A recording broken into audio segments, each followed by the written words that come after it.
بسم اللہ الرحمن الرحیم الحمد للہ رب العالمین والصلاة والسلام علی اشرف الانبیاء محمد وعلی آلہ وصحبہ وامتہ اجمعین اما بعد۔ عزیز طلبہ کرام، آج کی اس ویڈیو کے اندر ہم سورہ یاسین آیت نمبر 26 سے اپنا سبق شروع کریں گے۔ اللہ تعالیٰ ارشاد فرماتے ہیں: اعوذ باللہ من الشیطان الرجیم، بسم اللہ الرحمن الرحیم۔ قیل ادخل الجنہ، کہا گیا اس سے داخل ہو جاؤ جنت میں۔ قال، اس نے کہا، یا لیت قومی، کاش میری قوم، یعلمون، وہ جان لیتے، بما غفر علی، کہ کس چیز کی بدولت مغفرت فرما دی، ربی، میرے رب نے، وجعلنی، اور بنا دیا مجھے، من المکرمین، باعزت لوگوں میں سے، وما انزلنا، اور نہیں بھیجا ہم نے، علی قومہ، اس کی قوم کے اوپر، من بعدہ، اس کے بعد، من جند من السماء، کوئی بھی لشکر آسمان سے، وما کننا منزلین، اور نہ ہم بھیجا کرتے ہیں، ان کانت، نہیں تھا وہ، الا مگر، صیحۃ واحدۃ، ایک چنگھاڑ، فاذا ہم خامدون، جس سے ایک دم وہ سب ہلاک ہو کر رہ گئے، یا حسرۃ علی العباد، افسوس بندوں کے حال پر، ما یأتیہم من رسول، جب بھی آتا ہے ان کے پاس کوئی رسول، الا کانوا بہ یستہزئون، تو وہ اس کا مذاق ہی اڑاتے ہیں، یعنی جب نہیں آتا ان کے پاس کوئی رسول مگر یہ کہ وہ اس کا مذاق اڑاتے ہیں۔ الم یروا، کیا نہیں دیکھا انہوں نے، کم اہلکنا، کتنا ہم نے ہلاک کیا، یعنی اقوام کو، قبلہم، ان سے پہلے، من القرون، مختلف زمانوں میں سے، انہم الیہم لا یرجعون، جو یقیناً ان کے پاس لوٹ کر نہیں آئیں گے، وَإِن كُلٌّ، اور نہیں ہے کوئی بھی ان میں سے، لما جمیع لدینا محضرون، مگر سب کو ہمارے حضور حاضر کیا جائے گا، وَإِن كُلٌّ، اور نہیں ہے کوئی بھی، لما جمیع، مگر یہ کہ جمع کیے جائیں گے، لدینا، ہمارے ہاں، محضرون، انہیں حاضر کیا جائے گا۔ آج کی اس ویڈیو میں ان آیات کی بابت جو جلالین کی عبارت ہے اس کو پڑھتے ہیں۔ دیکھیے، قیل، کہا گیا، کس سے کہا گیا، اس کی وضاحت کی، لہو، اس شخص سے، یعنی جس کو شہید کیا گیا، عند موتہ، اس کی وفات کے وقت، کیا کہا گیا، ادخل الجنہ، جنت میں داخل ہو جاؤ، وقیل دخلها حیا، اور ایک قول یہ ہے کہ وہ زندہ حالت میں اس میں داخل ہوئے ہیں۔ یہ دو قول یہاں پر صاحب جلالین نے ذکر کی ہیں۔ یہ قول یہ کہ ادخل الجنہ، یہ کلمہ بعد از وفات کہا گیا ہے، اور دوسرا قول یہ کہ حالت حیات کے اندر ہی آسمانوں پر اٹھا لیا گیا اور کہا گیا کہ جنت میں داخل ہو جاؤ۔ یہ دوسرا قول ہے، اس کی نسبت حسن بصری رحمہ اللہ کی طرف کی جاتی ہے۔ قال، کہا اس شہید نے، یا حرف تنبیہ، یہ صاحب جلالین نے یہاں پر جو وضاحت کی ہے کہ کلمہ یا یہاں پر تنبیہ کے لیے آیا ہے، اس کی وجہ یہ ہے کہ جو یا ندا کے لیے استعمال ہوتا ہے وہ اسم پر داخل ہوتا ہے، حرف پر داخل نہیں ہوتا، جبکہ اس کے بعد آنے والا کلمہ لیتا، یہ حرف من حروف المشبہۃ بالفعل ہے، تو اس لیے یہ یا منادا کی نہیں ہو سکتی، بلکہ کہا جائے گا کہ یا حرف تنبیہ ہے۔ دوسرا یہاں پر جو احتمال ہے وہ یہ ہے کہ یہاں پر منادا محذوف نکالا جائے تو پھر یہ حرف ندا بن جائے گی، جیسے قال یا ربی لیت قومی یعلمون، اے میرے رب، کاش کہ میری قوم وہ جان لیتی۔ تو یہ دو اس کی ترکیبیں ہو سکتی ہیں، ایک جو صاحب جلالین نے ذکر کی ہے اور دوسرا جو میں نے آپ سے عرض کر دی، لیت قومی یعلمون، اے کاش میری قوم وہ جانتی، کیا جانتی، اس سبب کو جانتی جس سبب کی وجہ سے اللہ نے میری مغفرت کر دی، بما غفر لی ربی، کہ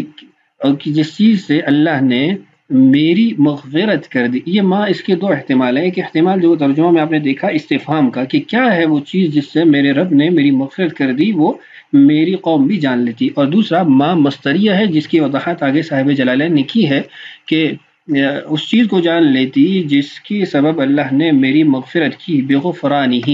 یعنی ما غفرہ، یہ ما مصدریہ، اور بعد میں کلمہ یہ پھر بتاویل المصدر ہو جائے گا، تو اس کی وضاحت کی بغفرانہ، وجعلنی، اور بنایا مجھے، من المکرمین، تکریم والوں میں سے، عزت والوں میں سے۔ یہ جو مکرم یا مکرمون، یہ جو کلمات ہیں یہ اہل جنت کے لیے اللہ تعالیٰ نے استعمال فرمائے ہیں۔ کچھ اور مقامات پر بھی یہ استعمال ہوئے ہیں، جیسے آپ نے سورۃ المعارج میں پڑھ رکھا ہے اور آگے انشاءاللہ ہمارے نسباق میں بھی آ جائے گی کہ اللہ تعالیٰ نے صفات بیان کی لوگوں کی، اور آخر میں فرمایا اولئک فی جنات مکرمون، کہ لوگ ہیں جن کا جنت کے اندر اکرام کیا جائے گا، ان کو عزت دی جائے گی۔ اچھا، یہ جو اکرام اور عزت ہوگی نا، یہ مختلف طریقوں سے ہوگی۔ یہ اکرام اور عزت اللہ تعالیٰ کی طرف سے بھی ہوگی، سلام قولا من رب الرحیم، فرشتوں کی طرف سے بھی ہوگی کہ وہ کہیں گے سلام علیکم بما صبرتم فنعم عقبى الدار۔ ایسے اور بھی مقامات ہیں جہاں پر فرشتوں کی طرف سے جو اکرام کیا جائے گا اس کو ذکر کیا گیا ہے۔ ایسے ہی جو بچے ہوں گے ان کی طرف سے ان کا اکرام ہوگا، وَيَطُوفُ عَلَيْهِمْ وِلْدَانٌ مُخَلَّدُونَ، آپس میں گپ شپ لگانے کا ان کو جو موقع دیا جائے گا اس میں ان کے لیے عزت اور تکریم ہوگی، متکئین علی سرر مصفوفہ، اللہ تعالیٰ کی طرف سے جو ان کو حوریں عطا کی جائیں گی، بیوی عطا کی جائیں گی، وہ بھی ان کا اکرام ہوگا، لم یطمثہن انس قبلہم ولا جان۔ تو یہ مختلف طریقوں سے اللہ تعالیٰ ان کا اکرام کریں گے، ان کو عزت سے نوازیں گے۔ وما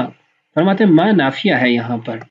انزلنا اور ہم نے نہیں نازل کیا، علی قومہ اس کی قوم پر، ضمیر لوٹتی ہے حبیب النجار جس کو یہاں پر صاحب جلالین نے ذکر کیا، یعنی اس شہید کی طرف یہ ضمیر لوٹتی ہے کہ ہم نے اس شہید کی قوم پر نہیں بھیجا، من بعدہ اس کے بعد۔ آگے صاحب جلالین نے جو کلمہ واضح کیا اس میں اس بات کی طرف اشارہ ہے کہ مضاف محذوف ہے، من بعد موتہ، اس کی وفات کے بعد ہم نے نہیں بھیجا، من جند، من زائدہ ہے اور جند یہ محلن منصوب ہے، وما انزلنا جندا من السماء، لیکن جو کہ لفظاً یہ مجرور ہے من زائدہ کی وجہ سے، ہم نے نہیں بھیجا اس کی قوم پر اس کی وفات کے بعد کوئی بھی لشکر من السماء آسمان سے، ای ملائکہ لاہلاکہم، چونکہ جند یہ کلمہ عام ہے، اس سے بہت سارے معانی ہو سکتے ہیں، وما یعلم جنود ربک الا ہو، کہ تیرے رب کے لشکر بہت ہیں، مختلف انواع و اقسام کے ہیں، نہیں جانتا ان کو کوئی مگر اللہ کی ذات۔ تو یہاں پر پھر اس کی وضاحت کر دی کہ لشکر سے مراد یہاں پر فرشتوں کا لشکر ہے، ملائکۃ لاہلاکہم، کہ فرشتوں کو نہیں بھیجا ان کی ہلاکت کے لیے، وما کننا منزلین، اور ہم نہیں ہیں اتارنے والے، بھیجنے والے، ملائکۃ لاہلاک احد، یہ آگے اس کا جو منزلین کا مفعول بھی ہے اس کو واضح کیا، اس سے متعلق عبارت کو واضح کیا کہ وما کننا منزلین ملائکۃ لاہلاک احد، اور ہم نہیں ہیں بھیجنے والے فرشتوں کو کسی کے ہلاک کرنے کے لیے۔ یہاں پر یہ جو ہے نا ملائکۃ لاہلاک احد، یہ علی الاطلاق نہیں ہے کہ اللہ نے کبھی اس کے بعد فرشتوں کو نازل نہیں کیا، بلکہ اس سے مراد یہ ہے کہ وہ جو قوم تھی یا جیسے اور لوگ وہ تھوڑی مقدار میں ہوتے ہیں، حقیر ہوتے ہیں، تو اس لیے ان پر ہمیں فرشتے آسمان سے اتارنے کی ضرورت نہیں ہوتی، ان کو کسی اور سزا کے ذریعے ہلاک کر دیا جاتا ہے۔ علی الاطلاق آپ اس آیت کو نہیں یعنی معنی پہ محمول کریں گے، اس لیے کہ بدر کے اندر، حنین کے اندر اللہ تعالیٰ کی طرف سے فرشتے نازل ہوئے تھے، اور دیگر غزوات کے اندر بھی فرشتے نازل ہوئے جنہوں نے آ کے کافروں کو ہلاک کیا اور مسلمانوں کی مدد کی۔ ان بمعنی ما، یعنی یہ بھی ان نافیہ ہے، چونکہ آگے اللہ جو استثناء ہے وہ آ رہا ہے تو حتماً یہ ان نفی کے معنی میں ہوگا۔ ما کانت عقوبتہم، کانت نہیں تھی، آگے اس کا چونکہ جو اسم ہے وہ محذوف ہے تو اس کو صاحب جلالین نے واضح کیا، نہیں تھی ان کی سزا مگر صیحۃ واحدۃ، یہ خبر ہے، ایک چیخ، ایک چنگھاڑ، صاح بہم جبریل، جبریل علیہ السلام کی ایک چنگھاڑ تھی۔ یہ جو صاحب جلالین نے کہا کہ صیحۃ واحدۃ صاح بہم جبریل علیہ السلام، اس کے اوپر کوئی دلیل نہیں ہے کہ صرف جبریل علیہ السلام کی طرف سے ہی ایک چیخ ہوتی ہے، چنگھاڑ ہوتی ہے، بلکہ اللہ تعالیٰ نے اس کو مبہم رکھا ہے، تو ہمیں بھی اس کو مبہم رکھنا چاہیے، چاہے وہ جبریل علیہ السلام ہو یا کوئی اور ہو، یہ نبہم ما ابہمہ اللہ تعالیٰ۔ فَإِذَا هُمْ خَامِدُونَ، اذا فجائیہ ہے کہ علی الفور، فوراً ہی پھر اس کے بعد، ہم خامدون، وہ ہلاک ہو گئے، ای ساکنون میتون، وہ ٹھہر بھی گئے یعنی بے جامد ہو گئے، بے حرکت ہو گئے، اور وہ مردار ہو گئے، مر گئے۔ ہم ضمیر یہاں پہ عمومیت کا معنی دیتی ہے کہ وہ تمام کے تمام ہلاک کر دیے گئے، ختم کر دیے گئے۔ اب اس کے بعد حسرت کا بیان ہے، یا حسرتاً علی العباد، افسوس ہے بندوں پر، ہؤلاء ونحوهم، بندوں سے مراد یہ لوگ بھی، یعنی جو پیچھے جن کے تذکرہ گزرا اور ان جیسے دوسرے، ممن کذبوا الرسل فاہلکوا، یعنی مشترک چیز ان میں یہ ہے کہ وہ اللہ کے رسولوں کو جھٹلاتے ہیں تو پھر وہ ہلاک کر دیے گئے۔ ان کلمات کا قائل کون ہے؟ یا حسرت علی العباد، تو اس میں مختلف اقوال ہیں۔ ایک قول یہ ہے کہ اس قول کا قائل وہ مکذبین خود ہیں، جھٹلانے والے خود ہیں، اور قیامت کے دن اپنی ذات پہ وہ حسرت کریں گے کہ انہوں نے جھٹلایا۔ دوسرا یہ کہ اتباع الرسل، انبیاء کے جو ماننے والے ہیں وہ کافروں پر حسرت کریں گے، یا حسرت علی العباد، تو العباد سے مراد یہ کافر ہوں گے، یعنی وہ اس سے مراد لیے جائیں گے۔ تیسرا قول یہ ہے کہ یہ کہنے والی ذات اللہ تعالیٰ کی ہوگی کہ حسرت ہے بندوں پر،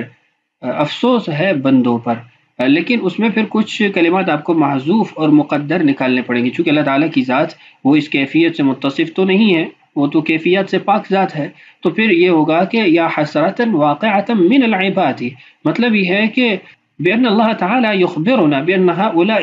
سوف يتحسرون یوم القیامت، کہ اللہ تعالیٰ ہمیں بتاتے ہیں کہ قیامت کے دن یہ ان کی کیفیت ہوگی کہ وہ حسرت کر رہے ہوں گے۔ تو جب مکذبین اس سے مراد لیں گے تو پھر تو آپ کو اس سے آگے العباد کے معنی میں مکذبین مراد لینے پڑیں گے۔ اگر قائل مومنین ہو تو پھر العباد سے مراد مکذبین ہیں، اور اگر اس کی نسبت اللہ تعالیٰ کی طرف ہو تو پھر ہم یہ کہیں گے کہ یہ کیفیت نہیں جو اللہ تعالیٰ پر طاری ہوگی، بلکہ قیامت کا جو حال ہے اس کی حکایت کی جا رہی ہے۔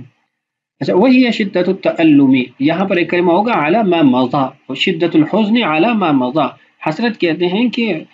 تکلیف کا ہونا یا غم کا ہونا ایسے کام پر جو پہلے گزر گیا ہو گیا۔ ونداؤها مجاز، فرماتے ہیں یہاں پر یہ جو کلمہ یا حسرتاً، اس کے اوپر آپ دیکھ رہے ہیں کلمہ ندا ہے، یہ مجازی معنی میں، حقیقی معنی میں نہیں ہے، اس لیے کہ حقیقی معنی میں ندا وہ ایسے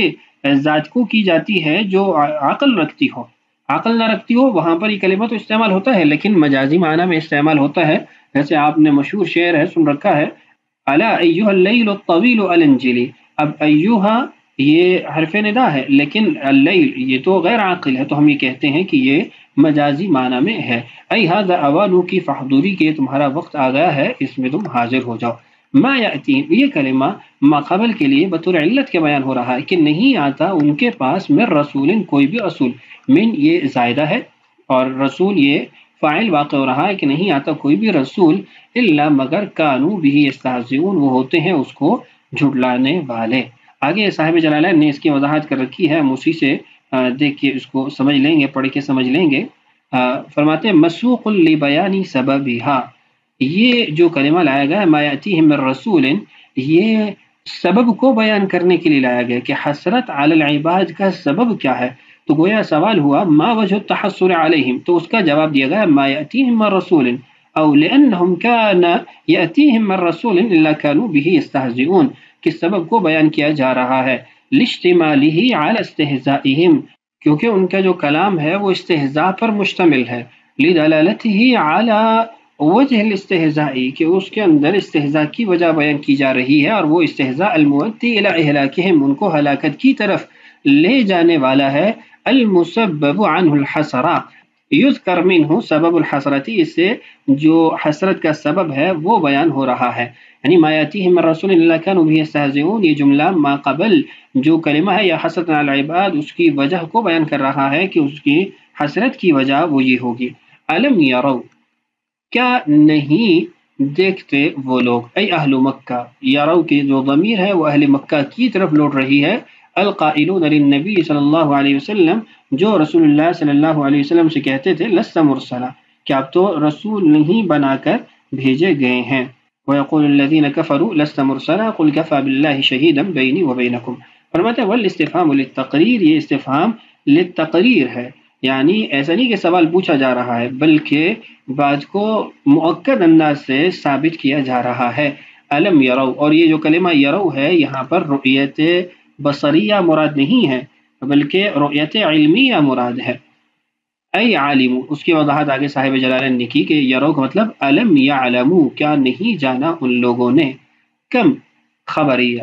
فرماتے ہیں یہ کم خبریہ ہے، چونکہ کم استفہامیہ بھی ہوتا ہے تو یہاں پر اس کی وضاحت کی گئی کہ یہ کم خبریہ ہے بمعنی کثیرن، اور جب یہ خبریہ کے لیے ہوتا ہے تو اس کا معنی کثیرن ہوتا ہے، معمولۃ لما بعد، ما بعد پر یہ عمل کرے گی، یعنی اس کے بعد جو آئے گا اس کے ساتھ تو اس کا تعلق ہوگا اعراب کے اندر بھی، حرکات کے اندر بھی، کہ یہ مفعول مقدم بن جائے گا بعد والے کے لیے، معلقۃ لما قبلها عن العمل، لیکن ما قبل کو عمل سے روک دے گی، اس کو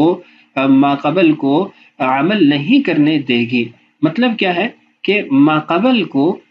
یہ لفظاً عمل سے روک دے گی، باطل کر دے گی، لیکن معنی نہیں باطل کرے گی، معنی کا اس کا ما قبل کے ساتھ تعلق ہوگا۔ تو آپ کہیں گے معلقۃ لما قبلها عن العمل لفظا لا معنى، معنن تو یہ ما قبل کے ساتھ جڑے گی تو معنی ادا کرے گی، ہاں لفظاً جو اعراب ہے علم یرو کے اعراب اس پر ظاہر ہونے چاہیے، وہ ظاہر نہیں ہوں گے، لیکن ما بعد کے اوپر اس کے اعراب ظاہر ہوں گے، ما بعد کے اندر یہ ترکیب میں شامل ہو جائے گی، والمعنی اور معنی یہ نکلے گا، یعنی کم خبریہ کا معنی سامنے رکھتے ہوئے آگے اس کا مفہوم ذکر کر رہے ہیں۔ اہلکنا قبلہم، ہم نے ہلاک کیا ان سے پہلے، کثیرن بہت زیادہ، کثیرن یہ کم خبریہ کی وجہ سے معنی لایا گیا۔ من القرون، قرون یہ جمع قرن ہے، زمانوں کو بھی کہتے ہیں، ترجمہ میں نے جو ذکر کیا وہ زمانے کے اعتبار سے ترجمہ تھا، مختلف زمانوں میں، اور پھر اقوام جو ہے اس کو محذوف نکالا گیا تھا، اور قرون جمع قرن یہ امت جمعہ امم، اس کے لیے بھی استعمال ہوتا ہے کہ کتنی زیادہ اقوام ہیں، امتیں ہیں جن کو ہم نے ہلاک کیا۔ اور دوسرا انہم، بے شک وہ، ای المہلکین جن کو ہلاک کیا گیا، الیہم ان کی طرف، ان سے مراد المکیین اہل مکہ کی طرف، لا یرجعون لوٹنے والے نہیں ہیں۔ یہ جو الی اہل مکہ یہاں پر ذکر کیا گیا ہے، ایک نسخے کے اندر الی المکذبین ہے، یعنی جلالین کے ایک نسخے کے اندر انہم الیہم ای الی المکذبین ہے، کہ جھٹلانے والوں کی طرف جو بھی جھٹلا رہے ہیں، لا یرجعون لوٹ کر نہیں آئیں گے۔ آگے کچھ اس عبارت سے متعلقہ کلام لکھا گیا، اس کو پڑھ لیتے ہیں، پھر کچھ وضاحت رہے گی تو میں وہ کر دوں گا۔ افلا یعتبرون بہم، کیا یہ ان سے عبرت نہیں پکڑتے؟ یہ استفہام للتقریر جو آپ نے پہلے پڑھا ہے اس سے متعلق یہ معنی کیا گیا، وَأَنَّهُمْ إِلَى آخِرِ بَدَلٌ مِّمَّا قَبْلَهُ، فرماتے ہیں کہ جو ہے نا أَلَمْ يَرَوْا كَمَا أَهْلَكْنَا قَبْلَهُمْ مِنَ الْقُرُونِ، یہاں تک، اور اس کے بعد کا جو جملہ ہے انہم الیہم لا یرجعون، یہ جو جملہ ہے یہ ما قبل سے بدل واقع ہو رہا ہے، برعایت المعنی المذکور، مذکورہ معنی کی رعایت کرتے ہوئے، مذکورہ معنی کی رعایت کرتے ہوئے یہ بدل واقع ہوا ہے۔ اس کا مطلب یہ ہے کہ لفظاً یہ بدل واقع نہیں ہوا، معنن یہ بدل واقع ہوا ہے، اور معنن بدل واقع ہونے کے بعد جو معنی بنے گا، جو ہمیں مفہوم حاصل ہوگا، وہ یہ ہوگا کہ الم یروا ان اہلکنا قبلہم من القرون الم یروا انہم الیہم لا یرجعون، تو یہ دو مفہوم، دو معنی اس سے حاصل ہو جائیں گے۔ کیا یہ لوگ دیکھتے نہیں کہ ان سے پہلے کتنی امتوں کو ہم نے ہلاک کیا؟ کیا یہ لوگ دیکھتے نہیں کہ جنہوں کو ہم نے ہلاک کیا وہ ان مکذبین، جھٹلانے والوں کے پاس لوٹ کر آنے والے نہیں ہیں؟ تو یہ دو مفہوم اس سے حاصل ہو جائیں گے، واضح ہو جائیں گے۔ آج یہیں پہ اکتفا کرتے ہیں، ایک آیت ہماری رہے گی، اس کو اگلی ویڈیو کے ساتھ جوڑ کے پڑھ لیں گے۔ اللہ تعالی ہم سب کا حامی و ناصر ہو، اللہ تعالی ہم سب کو قرآن پاک سے سچی محبت اور شوق نصیب فرمائے۔ السلام علیکم ورحمۃ اللہ وبرکاتہ۔